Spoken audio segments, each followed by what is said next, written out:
জয় মা চামুণ্ডা। আমি আজি শিৱৰাত্ৰিৰ বিষয়ে আপোনালোকক জনাবলৈ ওলাইছো। শিৱৰাত্ৰিত এনেকুৱা কি তিনিবিধ আপোনালোকে বস্তু দিব, যি তিনিবিধ বস্তুৰ দ্বাৰা আপোনালোকৰ পূজা সফল হ'ব, সমৃদ্ধ হ'ব আৰু আপোনালোকৰ মনোকামনা পূৰণ হ'ব। প্ৰথমতে আমি জানি ল'ব লাগিব যে শিৱৰাত্ৰি এইবাৰ পৰিছে দুদিনীয়াকৈ, মানে 15 তাৰিখ আৰু 16 তাৰিখ আপোনালোকে দুইটাতে পূজা অৰ্চনা কৰিব পাৰিব, কিন্তু 15 তাৰিখৰ আগবেলা আপোনালোকে পূজা অৰ্চনা কৰিলে ফল নাপাব। বহুতে শিৱৰাত্ৰি 15 তাৰিখে বুলি শুনাৰ পিছৰ পৰা বহুতে ভাবিছে যে শিৱৰাত্ৰিত আগবেলা মানে 15 তাৰিখৰ দিনা আগবেলা আপোনালোকে পূজা কৰিব পাৰিব, কিন্তু শিৱৰাত্ৰিৰ উদয়া তিথিটো পৰিব 16 তাৰিখেহে, মানে 16 তাৰিখেহে সূৰ্য উদয়টো দেখিব। উদয়া তিথি মানে হৈছে সূৰ্য উদয়টো দেখা, গতিকে শিৱৰাত্ৰিয়ে সূৰ্য উদয়টো দেখিব 16 তাৰিখে। আৰু সেকেন্ড কথা হৈছে শিৱ যেহেতু ৰাত্ৰি বুলি কোৱা হৈছে, ইয়াত ৰাত্ৰিৰ মহত্বটো আছে, গতিকে সেই মহাৰাত্ৰি শিৱৰাত্ৰিৰ আমি যদি চাবলৈ যাওঁ আমি 15 তাৰিখে ৰাতি পূজা কৰিব লাগিব, মানে 15 তাৰিখে আপোনাৰ সন্ধিয়া লগাৰ পৰা আপোনালোকে ধৰক, এটা ধৰি লওক সন্ধিয়া লগাৰ আগত 2-3টাতো আপোনালোকে এনেও পূজা নিদিয়ে, তিথি পৰিলেওতো পূজা নিদিব, হয়নে নহয়? ভৰ দুপৰীয়া যিখিনি সময়ত ধৰক মানুহে নৰ্মেলি পূজা নকৰে, সেইখিনি সময়ত বেছিভাগ মানুহে পূজা নিদিব বা সুবিধা নিমিলিব, হয়তো আগবেলা দিব নহলে ৰাতি দিব। গতিকে আগবেলা যিহেতু তিথি স্পৰ্শ নকৰে, আপোনালোকে 15 তাৰিখৰ দিনা আগবেলা শিৱৰাত্ৰি পূজাটো দিলে সেইটোৰ ফল নহব। আৰু শিৱৰাত্ৰিত যিহেতু ৰাতি মহত্ব, আমি কি কৰিব লাগিব, ভাল ফল পাবলৈ হলে 15 তাৰিখৰ দিনা গধূলি আমি পূজা ভাগ কৰিব লাগিব। আৰু কিবা কাৰণত যদি কিবা ধৰক বিভিন্ন কাৰণ থাকে মানুহৰ, কিবা এটা বিশেষ কাৰণত আপোনালোকে 15 তাৰিখে ৰাতি পূজা দিব পৰা নাই, তেতিয়াহ'লে নিশ্চিতৰূপে 16 তাৰিখে আপোনালোকে পুৱা পূজা দিলে 100% আপোনালোকৰ ফল হ'ব। কাৰণ যদিও বা ৰাতি বাগৰি পেলাই বেলেগ এটা দিন পাব, তথাপিতো তিথি একেটাই পৰি থাকিব, আৰু যিহেতু উদয়া তিথি সেইকাৰণে আপোনালোকে ফল পাব। মই একদম বহুত সৰল ভাষাত আপোনালোকক বুজাই দিছো, ইয়াত কনফিউজনৰ কোনো কথা নাই। খালি ইমানটোৱে মনত ৰাখক, 15 তাৰিখৰ দিনা সন্ধিয়া লগাৰ আগত আপোনালোকে পূজা কৰিলে ফল নহব, সন্ধিয়া লগাৰ পিছত আপোনালোকে যেতিয়া তেতিয়া যিকোনো সময়ত পূজা কৰিব পাৰে, 16 তাৰিখে আপোনালোকে পুৱা পূজা কৰিব পাৰে। মোৰ ভিডিঅ'টো 2-3 দিন আগতে বনাব লাগিছিলে, কিন্তু মোৰ বনোৱা দেৰি হ'ল, স্বাস্থ্য বেয়া আছিলে, গা বহুত বেয়া আছিলে, কাৰণে মই ভিডিঅ' বনাব নোৱাৰিলো, সেইকাৰণে বিলম্ব হৈ গ'ল ভিডিঅ' বনোৱাটো। গতিকে আপোনালোকে এতিয়া এনেকুৱা কি 3টা বস্তু দিব যিটোৰ পৰা নেকি আপোনালোকে অদ্ভুত ফল লাভ কৰিব পাৰিব। প্ৰথম, মানুহৰ আজিকালি প্ৰব্লেমটো হৈছে মানিটাৰী প্ৰব্লেম, পইচাৰ প্ৰব্লেম। মই প্ৰথমতে পইচাটো আপোনালোকক কৈ লওঁ। 2টা বস্তু এনেকুৱা বস্তু আছে যি কেইটা নেকি শিৱ লিংগত ঢালিলে বা সেই দ্ৰব্য দুটাৰেদি গা ধুৱালে ধন সম্পত্তিৰ লগত জড়িত সমস্যাবিলাকৰ সমাধান হয়। প্ৰথম কথা হৈছে আপোনালোকক কৈ দিওঁ, পানী সকলোৱে ঢালিব লাগিব। পানী নঢলাকে, শিৱলিংগত পানী নঢলাকে আপোনালোকে একো বস্তু বেলেগ বস্তু অৰ্পণ কৰি লাভ নাই। বহুতে আকৌ এতিয়া যদি কাৰোবাক কওঁ বোলে ডালিমৰ ৰস ঢালিব লাগিব, গৈ পেলাই আকৌ ডালিমৰ ৰসখন লৈ পেলাই গুচি যাব, তেনেকুৱা নকৰিব। পানী আপোনালোকে কম্পালচৰি ঢালিবই লাগিব। আৰু শিৱৰাত্ৰিত গাখীৰ আপোনালোকে ঢালিবই লাগিব, সেইটো কম্পালচৰি দেই, সেইটো সকলোৰে কাৰণে, প্ৰত্যেকৰে কাৰণে পানী আৰু গাখীৰ ঢলাটো আৰু বেলপাত সমৰ্পণ কৰাটো কম্পালচৰি, ধূপ আৰু চাকি জ্বলোৱাটো কম্পালচৰি, সকলোৱে জ্বলাব লাগিব। তাৰ উপৰি বিভিন্ন সমস্যা অনুৰূপে আমি কি কৰিম সেইটো আপোনালোকক জনাম, যিকেইটা কম্পালচৰি মই আপোনালোকক জনালো। এতিয়া আপোনালোকে ধৰক পইচাৰ সমস্যা হৈ আছে। পইচাৰ সমস্যা 2 ধৰণৰ থাকে, এটা হৈছে ইনকাম কৰিব পৰা নাই, এটা হৈছে ইনকাম কৰিছে কিন্তু যিহেতু ধাৰ ঋণ বেছি, লোন বেছি হৈ আছে, ইনকামখিনি তাত গৈ আছে, একো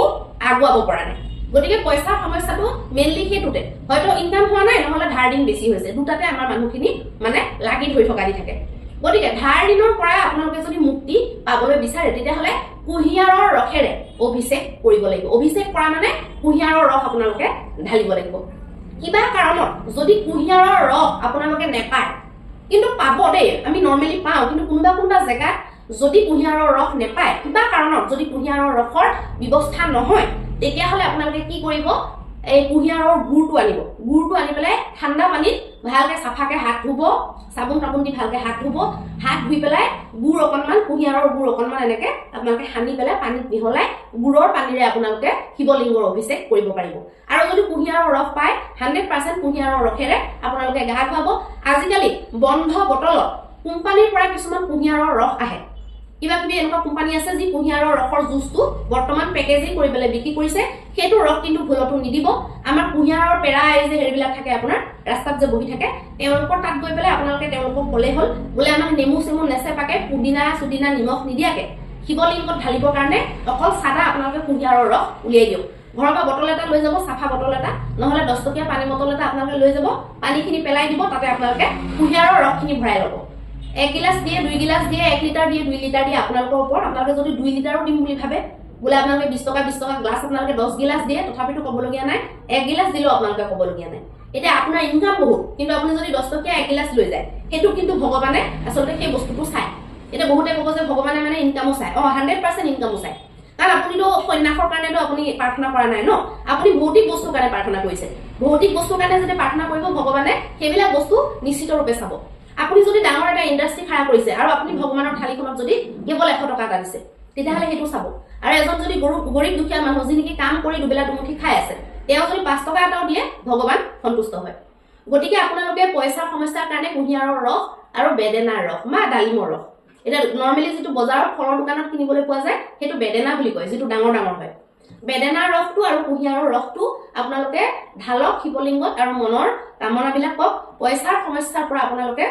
মানে বহুতখিনি ৰিলিফ পাব কিন্তু শিৱৰাত্ৰিত যে ধৰক ঢালিলে শিৱৰাত্ৰিত ঢালি পেলাই পিছত নেঢালিলে হেতু কিন্তু প্ৰভাৱটো ইমান নেপাব এটা বহুতে ভাবিব যে আমিতো শিৱৰাত্ৰি পূজাৰ বিষয়েহে জানিবলৈ বিচাৰিছিলো কিন্তু এটা আপোনালোকৰ ঋণ বহুত হৈ আছে ধৰি লওক আপোনালোকৰ 10 লাখ 20 লাখ আপোনালোকৰ লোনে হৈ আছে আপোনালোকে কেনেকৈ শেষ কৰিব আপোনালোকে ৰাস্তা বিচাৰি পোৱা নাই তেনেকুৱা আপোনালোকে শিৱৰাত্ৰিৰ পৰা আৰম্ভ কৰি পেলাই 41টা সপ্তাহ বা কন্টিনিউ 41 দিন আপোনালোকে যদি কৰে 100% গ্যাৰান্টি আপোনালোকে ঋণ মুক্তিৰ উপায় পাই যাব এটা শিৱৰাত্ৰিৰ দিনা অকল দিলে তাৰ পিছত বাদ দিলে হেতু কিন্তু ডাঙৰ সমস্যাৰ কাৰণে নহয়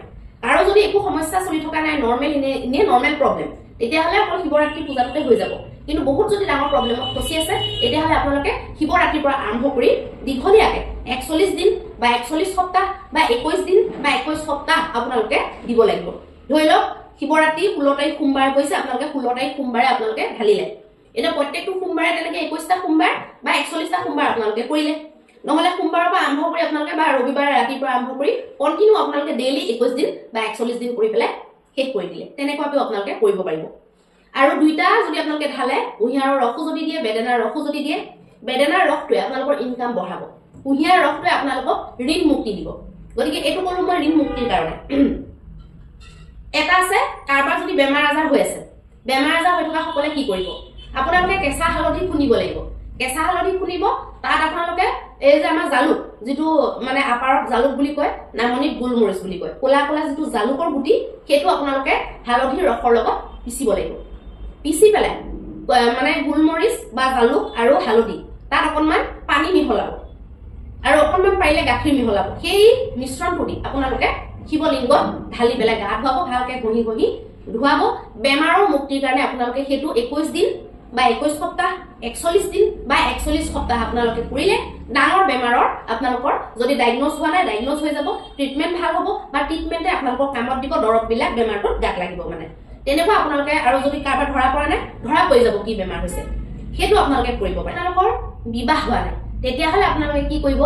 কুহুবন যে কুহুবন অকনমান ল'ব আপোনালোকৰ কেঁচা হালধি ল'ব দুবৰি বন ল'ব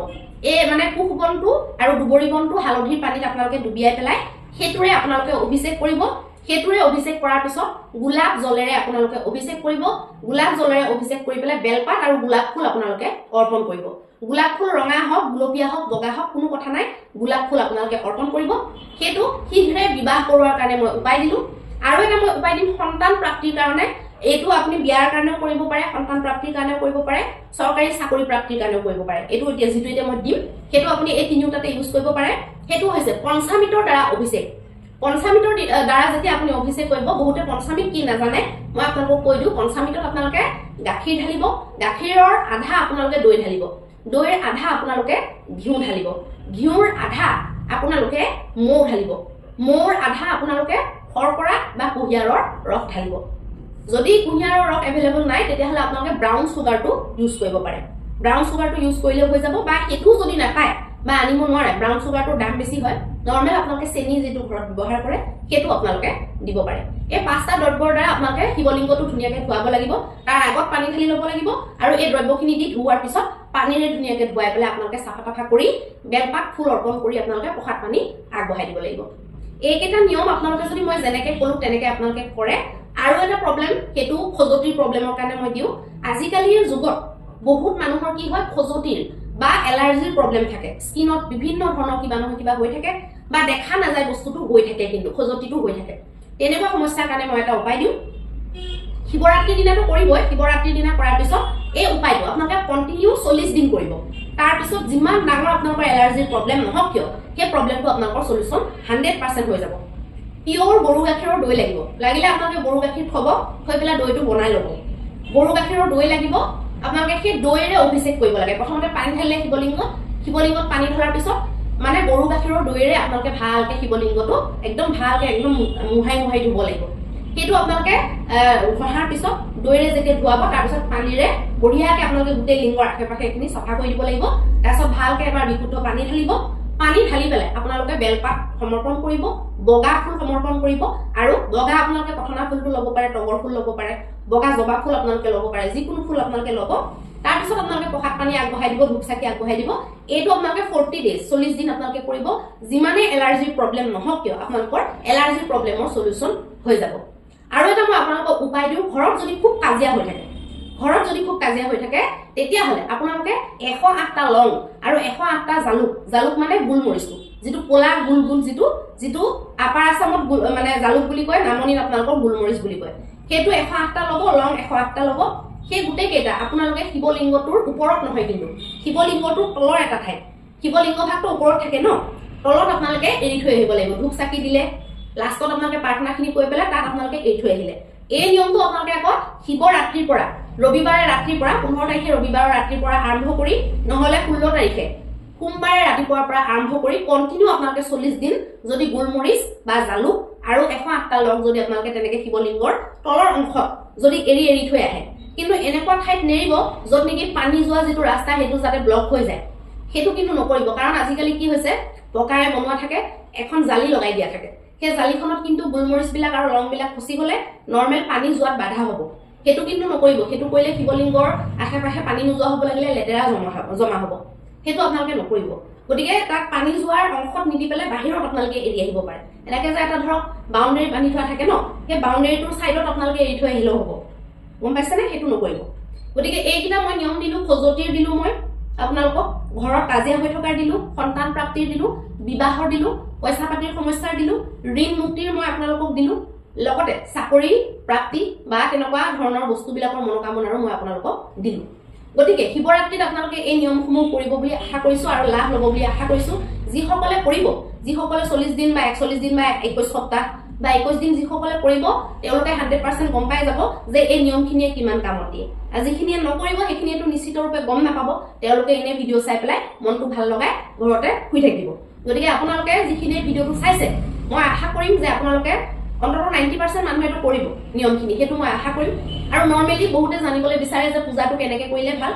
আপোনালোকে পূজা দুই ধৰণে কৰিব পাৰে এটা হৈছে পঞ্চুপচাৰ পূজা আৰু এটা হৈছে চৌদাচুপচাৰ পূজা মই সদায় শিৱৰাত্ৰিত চৌদাচুপচাৰ পূজাটো কৰো আৰু চৌদাচুপচাৰ পূজা কি মই আগতে ভিডিও বনাই থোৱা আছে আপোনালোকে গৈ পেলাই চাব পাৰিব 16টা বস্তু সমৰ্পণ কৰি পেলাই 16টা বিশেষ বস্তু সমৰ্পণ কৰি পেলাই পূজা কৰাকে চৌদাচুপচাৰ পূজা বুলি কয় গতিকে এই শিৱৰাত্ৰিটো আপোনালোকে ব্যৰ্থ যাবলৈ নিদিব শিৱৰাত্ৰিত ৰাতিটোৰ মহত্ব বেছি গতিকে 15 তাৰিখৰ ৰাতিৰ মহত্বটো বহুত বেছি মন্ত্ৰ জপ যদি কৰিবলৈ আছে ৰাত্ৰি জাগৰণ যদি কৰিবলৈ আছে যিকোনো মন্ত্ৰ স্তোত্ৰ যদি পাঠ কৰিবলৈ আছে তেতিয়া হলে 15 তাৰিখে ৰাতি আপোনালোকে কৰিব লাগিব আৰু তেতিয়াহে আপোনালোকৰ ফল হ'ব যদি আপোনালোকে কিবা পইচা পাতি এবিলাকৰ কাৰণে কিবা এটা কৰিম বুলি ভাবিছে মানে পাঠ কৰাৰ ক্ষেত্ৰত তেতিয়া হলে আপোনালোকে দাৰিদ্ৰ দহন শিৱ স্তোত্ৰটো আপোনালোকে পাঠ কৰিব পাৰে অসমীয়াত এভেইলেবল নাই হিন্দী আৰু সংস্কৃতত এভেইলেবল আছে দাৰিদ্ৰ দহন শিৱ স্তোত্ৰ বুলি আপোনালোকে মাৰি দিলে উলাই যাব অকনমানি এটা হেৰি হয় স্তোত্ৰ হয় বেছি টাইম নালাগে আপোনালোকে পাঠ কৰিব পাৰে আৰু আপোনালোকৰ মহিলাসকলে যদি আপোনালোকে মানে ওম নমঃ শিৱায়টো দীক্ষা নলোৱাকে বা হেৰি নকৰাকে বহুতে জব কৰিব নালাগে বুলি কয় ইউটিউবত নৰমালি দেখুৱাই থাকে সেইকাৰণে বহুতে ভয় খায় গতিকে আপোনালোকে যদি তেনেকুৱা কিবা ভয় খাইছে বা দীক্ষা নলোৱাকে আপোনালোকে হেতু কৰিব বিচৰা নালাগে বা হেতু শুদ্ধ মই হেতু ভুল বুলি নকওঁ কিন্তু আপোনালোকৰ মনত যদি একো প্ৰাপ্তিৰ কাৰণে কামনা নাই আপোনালোকে কিবা এটা পাব নিবিচাৰে ধৰক চৰকাৰী চাকৰিৰ কাৰণে বা বিয়াৰ কাৰণে কিবা এটা পাবলে আপোনালোকে কৰা নাই যদি ইনে নিষ্কামভাৱে কৰিছে তেতিয়া হলে আপোনালোকে দীক্ষা নলোৱাকৈ ওম নমঃ শিৱায়টো কৰিব পাৰে যদি অকল মনৰ শান্তিৰ কাৰণে কৰিছে তেতিয়া হলে ওম নমঃ শিৱায় আপোনালোকে কৰিব পাৰে যদি কিবা এটা প্ৰাপ্তিৰ কাৰণে কৰিছে তেতিয়া হলে আপোনালোকে দীক্ষা নলোৱাকে ওম নমঃ শিৱায়টো নকৰিবলৈ কৈছো সেইকাৰণে তেতিয়া হলে কি কৰিব নমঃ শিৱায়টো কৰিব যদি মন্ত্ৰ জপ কৰিবলৈ বিচাৰিছে মালা জপ কৰিবলৈ বিচাৰিছে বা এনে যদি জপ কৰিবলৈ বিচাৰিছে বা আজিকালি এইবিলাক Amazon Flipkartত মন্ত্ৰ জপ কৰা এনেকুৱা কাউন্টাৰ এটা পায় মানে কিমান মন্ত্ৰ হ'ল তাত উলাই থাকে মানে কাউন্টিংটো উলাই থাকে তো তেনেকুৱা যদি আপোনালোকে জব কৰিবলৈ বিচাৰিছে তেতিয়া হলে আপোনালোকে মহিলাসকলে নমঃ শিৱায় আপোনালোকে শিৱায় নমঃটো নমঃ শিৱায়টো পুৰুষে জপ কৰিব পাৰে শিৱায় নমঃটো মহিলাসকলে আপোনালোকে কৰিব পাৰে যদি কৰিম বুলি ভাবিছে কিবা প্ৰাপ্তিৰ কাৰণে আপোনালোকে ওমটো নলগাকে এইটো আপোনালোকে কৰিব পাৰে আৰু এটা মন্ত্ৰ আছে যিটো কৰিলে শিৱ বাবা অতি শীঘ্ৰে সন্তুষ্ট হয় শিৱয় বসি শিৱয় বসি শিৱয় বসি শিৱয় বসি আপোনালোকে কৈ থাকিব লাগিব সেইটো মন্ত্ৰ মানে শিৱয় মানে শিৱ যাতে বশ হয় এনেকুৱা ধৰণৰ মানে মন্ত্ৰটোৰ অৰ্থটো বাকি আমি এতিয়া ধৰকচোন কাকো আমি বশ কৰিবলৈ আমাৰ ইয়াত কোনো প্ৰয়োজন নাই শিৱ হওক দুৰ্গা হওক কালী হওক আমি কেতিয়াও বশ কৰিব নোৱাৰো সেইটো সত্যতা সকলোৱে জানিব লাগিব আমি বশ কৰিব নোৱাৰো কিন্তু আমাৰ মনোকামনাটো যাতে শুনে বা আমাক যাতে যত কিঞ্চিত হলেও আমাৰ ফালে চায় বা আমাৰ ফালে যাতে অকণমান হলেও যাতে আশীৰ্বাদ পেলায় সেইটোতো আমি প্ৰাৰ্থনা কৰিব পাৰো হয় নে নহয় এতিয়া মন্ত্ৰবিলাক কোনে কেতিয়া ধৰক নিৰ্মাণ কৰিছিলে কিছুমান ধৰক আপোনাৰ মন্ত্ৰ পিছত নিৰ্মাণ হৈছে মানুহৰ মুখৰ দ্বাৰা বা কিছুমান সাধকৰ দ্বাৰা গতিকে বিভিন্ন ধৰণৰ মন্ত্ৰ এটা চাবৰ মন্ত্ৰবিলাকৰতো অৰ্থটো বুজিয়ে পোৱা নাযায় বেলেগ ধৰণৰ চাবৰ মন্ত্ৰবিলাক যিবিলাকক শিৱয়ে উলিওৱা বুলি কৈছে বা শিৱয়ে তাৰ আদি গুৰু বুলি কৈছে গতিকে সেইবিলাক আপোনালোকে যদি মন্ত্ৰ জপ কৰিবলৈ বিচাৰে মই ক'লোৱে শিৱায় নমঃটো আপোনালোকে ছোৱালীয়ে মহিলাই জপ কৰক নমঃ শিৱায়টো আপোনালোকে পুৰুষে জপ কৰক আৰু শিৱয় বসিটো আপোনালোকে উভয়ে পুৰুষে মহিলাই আপোনালোকে জপ কৰিব পাৰে সৰু ল'ৰা ছোৱালী 15-16 বছৰীয়া 14 বছৰীয়া ল'ৰা ছোৱালীও জপ কৰিব পাৰে আৰু এনেকুৱা নহয় বোলে শিৱৰাত্ৰিত যে আপোনালোকে অকল শিৱৰে মন্ত্ৰ জপ কৰিব লাগিব তেনেকুৱা নহয় আপোনালোকে দুৰ্গা কালী বা পাৰ্বতী সৰস্বতী লক্ষ্মীৰো আপোনালোকে মন্ত্ৰ জপ কৰিব পাৰে গতিকে এই ৰাতিটোৰ বিশেষ মহত্ব আছে আৰু আমি তাক যিকোনো মন্ত্ৰ আমি সিদ্ধি কৰিব পাৰো এনেকুৱা নহয় যে অকল শিৱ বাবাৰে মন্ত্ৰ সিদ্ধি কৰিব লাগিব একেবাৰে লাষ্টত আপোনালোকক এটা ফ্ৰী এডভাইচ দিওঁ আপোনাৰ জীৱনলৈ শিৱ আহিছে বুলি আপোনালোকে কেনেকৈ গম পাব এতিয়া আপোনালোকৰ জীৱনলৈ শিৱ অহা মানে মই এইটো ক'বলৈ যোৱা নাই যে আপুনি য'ত বহি আছে তাতে ওচৰতে শিৱ বহি থাকিব সেইটো নহয় আপোনাৰ জীৱনত শিৱ তত্ত্বটো প্ৰৱেশ কৰিছে নে নাই কৰা আপুনি কেনেকৈ গম পাব যদি আপোনালোকে একান্ত অৱস্থাত মানে কোনো নথকা অৱস্থাত মোৰ মানে ডিঙিৰ অৱস্থা একদমেই বেয়া মাতটো বেয়া হৈ গৈছে তাৰ কাৰণে ক্ষমা খুজিছো মানে যদি আপোনালোকে একান্ত অৱস্থাত কোনো নথকা অৱস্থাত বা কোনো থাকক লাগিলে লগত কথা নাই আপোনালোকে যদি খুব অন্তৰৰ পৰা পূজা ভাগ কৰি থাকে তেতিয়া যদি আপোনালোকৰ চকুত যদি নিজে নিজে যদি চকু পানী আহি যায় আপুনি ধৰক একো দুখ লগা কথাও ভবা নাই কোনো মন বেয়া লগা বেজাৰ লগা কথা আপোনালোকে ভবা নাই কিন্তু তথাপিতো যদি আপোনালোকৰ চকুত যদি চকু পানী আহিছে অকস্মাতে তেতিয়াহ'লে জানিব যে আপোনালোকৰ জীৱনত শিৱয়ে প্ৰৱেশ কৰিছে আৰু এটা মই আপোনালোকক মানে হেৰি দিওঁ প্ৰমাণ দিওঁ আপোনালোকে চাবলৈ কাৰোবাক অন্যায় কৰিবলৈ সন্মুখত আপোনালোকে চান্স পাইছে কিন্তু আপোনালোকে অন্যায় কৰিবলৈ মনটো ৰাজি হোৱা নাই অন্যায় কৰিম বুলি ভাবিছে যে অন্যায় কৰিলে মোৰ লাভ হ'ব সেইটো আপুনি গম পায় কিন্তু আপুনি অন্যায় কৰিব পৰা নাই আপোনাৰ মনটোৱে আপোনাৰ হৃদয়খনে অন্যায় কৰিবলৈ মান্তি হোৱা নাই তেতিয়াহ'লে আপুনি জানিব যে আপোনালোকৰ হৃদয়ত শিৱয়ে প্ৰৱেশ কৰিছে আৰু আপোনালোকৰ বেলেগৰ প্ৰতি যদি বহুত চিন্তা হয় আপুনি চিনিও নাপায় জানিও নাপায় কিন্তু তথাপিতো তাৰ প্ৰতি যদি সংবেদনশীলতা আপোনালোকৰ আহি যায় তাক যদি আপোনালোকৰ বিপদত সহায় কৰিবলৈ মন যায় বা আপোনালোকৰ জীৱনৰ কিছুমান যে দিখাৱা কিছুমান আডম্বৰৰ পৰা যদি আপোনালোকে নিজকে যদি বহুত দূৰলৈ লৈ আনিছে বা ফালৰি কাটিবলৈ ধৰিছে আডম্বৰবিলাক মানে দিখাৱাবিলাকৰ পৰা তেতিয়াহ'লে আপোনালোকে জানিব যে আপোনালোকৰ হৃদয়ত শিৱই প্ৰৱেশ কৰিছে আপোনালোকৰ যদি নিজৰ অস্তিত্বটো কাপোৰ জুৱেলাৰী বা যিকোনো প্ৰসাধন সামগ্ৰীৰ লগত যদি আপোনালোকে নিজৰ অস্তিত্বটো জড়িত কৰি বৰ্তমান চাবলৈ বাদ দিছে তেতিয়াহ'লে জানিব যে আপোনালোকৰ জীৱনত শিৱয়ে প্ৰৱেশ কৰিছে এটা কিছুমান মানুহ আছে দেই মই জাষ্ট এটা উদাহৰণহে দিওঁ মই কোৱা নাই যে সেইটো বেয়া কথা বুলি কিছুমান মানুহ এনেকুৱা আছে তেওঁলোকৰ মানে অস্তিত্বটো তেওঁলোকৰ কাপোৰৰ লগত বা তেওঁলোকৰ বিশেষ বস্তুকেইটাৰ লগত সেইটোহে তেওঁলোকে চিনি পায় এতিয়া ধৰি লওক আপুনি মানুহজন ওলাই যাব কিন্তু আপোনাৰ বহুত দৌৰাদৌৰি হৈছে বা কোনোবা বিপদত আছে ৰৈ আছে কিন্তু আপুনি মানে এনেকুৱা মানুহজন নিজৰ কাপোৰকেইটা আপুনি ইস্ত্ৰি কৰিহে আপুনি পিন্ধি যাব আপুনি যেতিয়ালৈকে সম্পূৰ্ণ মেকআপখিনি নকৰে কোনোবা বিপদত পৰিলেও আপুনি মানে ওলাই নাযাব আপুনি মেকআপ কৰি ইস্ত্ৰি মাৰি ফিটিঙতহে আপুনি যাব মানে আপোনাৰ অস্তিত্বটো আপোনাৰ সেই বস্তুখিনিৰ লগত মানে গম পাইছে নাই এটা আপুনি ধৰি লওক আপোনাৰ কাৰোবাৰ বিপদ হৈছে আপুনি ঘৰত নাইটিটো পিন্ধি আছে আপুনি নাইটিটোৰ ওপৰত চুনি এখন লৈ দৌৰ মাৰিলে সেইটো হৈছে আচল মানুহ এতিয়া যদি কাৰোবাৰ বিপদ হৈছে আপুনি যদি নাইটিটো পিন্ধি আছে বুলি আপুনি যদি নাইটি খুলি আকৌ শাৰী বা মেখেলা চাদৰ বা আপুনি চুইদাৰ পিন্ধি যদি মেকআপ কৰিব ধৰিছে তেতিয়াহ'লে মানে কি সেই বস্তুবিলাকে আপোনালোকক ঘেৰি আছে আপুনি আডম্বৰত আছে গতিকে আপোনাৰ অস্তিত্বটো যদি অকল কাপোৰৰ লগত ইস্ত্ৰি কৰা কাপোৰৰ লগত বিশেষ মেকআপৰ লগত বিশেষ বস্তুৰ লগত আপুনি বিশেষ ফোনটো নহ'লে যাব নোৱাৰে বা বিশেষ বেগটো নহ'লে আপুনি যাব নোৱাৰে তেনেকুৱাকৈ যদি আপুনি নিজকে আঁকি ধৰিছে মানে বস্তুবিলাকে আপোনাক সাঙুৰি ধৰিছে তেতিয়াহ'লে আপুনি জানিব যে আপোনাৰ জীৱনত শিৱই প্ৰৱেশ নাই কৰা আপুনি সেইবিলাক কৰক সেইবিলাক কৰাটো বেয়া কথা নহয় কিন্তু আপোনাৰ অস্তিত্বটোতকে সেইবিলাক যেতিয়া ডাঙৰ হৈ যায় জানিব যে আপুনি শিৱ পূজা কৰাৰ যোগ্য নহয় মইতো অপেনলি কৈছো কোনোবাই বেয়া পালেও পাওক এতিয়া মোৰ হয়তো চিনাকিৰ ভিতৰতে বহুত মানুহ থাকিব পাৰে যি ইস্তি নকৰিলে ওলাই নাযায় হয় নে নহয় মই সেইটো বেয়া বুলি কোৱা নাই ইস্তি মৰাটো ভাল কথা ইস্তি কৰি যদি ফিটিঙত পিন্ধিব পাৰে ভাল কথা শুক্ৰ গ্ৰহ তাৰ পৰা ভাল হয় সেইটো ময়ো জানো কিন্তু কেতিয়াবা সেইটো নহলে বুলিয়ে যে আপুনি ওলাই যাব নোৱাৰিব সেইটো হ'ব নালাগে আপুনি ভালকে ওলাই গৈছে ধুনীয়াকে ওলাই গৈছে আপুনি ভাল ভাল বস্তু ইউজ কৰিছে সেইটো বহুত ভাল কথা কিন্তু সেইটোৱে আপোনাৰ অস্তিত্বটো তাতকে ডাঙৰ হ'ব লাগে সেই বস্তুকেইটাতকে আপোনাৰ অস্তিত্বটো যদি সৰু হৈ গৈছে বস্তুকেইটাহে ওপৰত হৈ গৈছে তেতিয়াহ'লে আপুনি জানিব যে শিৱৰ লগত আপোনাৰ দূৰ দূৰলৈকে কোনো ধৰণৰ কানেকশ্যন নাই যদি ভিডিঅ'টো ভাল লাগিছে লগৰবিলাকক শ্বেয়াৰ কৰি দিব পৰিয়ালবৰ্গক শ্বেয়াৰ কৰি দিব আৰু এই ভিডিঅ'বিলাক আমাৰ এই চেনেলটো যদি সমাজৰ কাৰণে পথ প্ৰদৰ্শক যেন যদি লাগিছে কল্যাণকাৰী যেন যদি লাগিছে তেতিয়াহ'লে শ্বেয়াৰ কৰিব ইউটিউবত ছাবস্ক্ৰাইব কৰিব আৰু ফেচবুকত যদি চাই আছে ফ'ল' কৰি দিব ধন্যবাদ